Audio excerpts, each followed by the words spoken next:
L'injustice en islam, la patience de l'opprimé et le délai de l'injuste, il n'y a rien de plus dangereux qu'être injuste. Car Allah a dit dans un hadith Qudsi, « Ô mes serviteurs, je me suis interdit l'injustice à moi-même, et je l'ai interdite entre vous.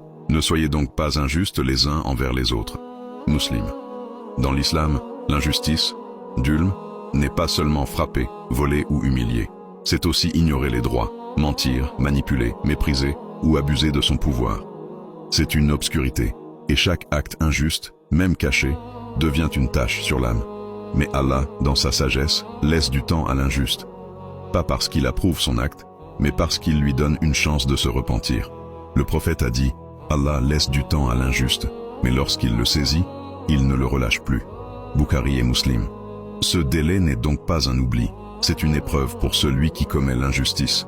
Un répit pour qu'il revienne à la conscience, pour qu'il répare avant qu'il ne soit trop tard. Et pour celui qui subit, Allah promet la justice absolue.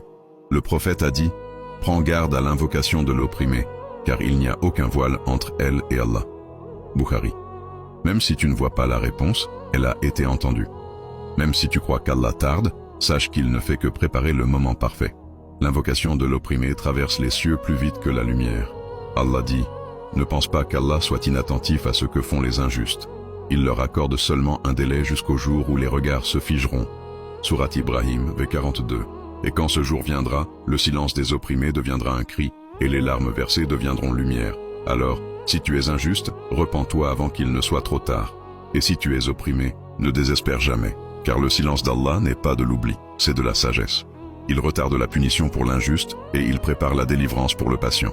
L'injustice est un feu qu'on allume contre soi-même, mais la patience de l'opprimé, c'est la lumière qu'Allah élève jusqu'à lui.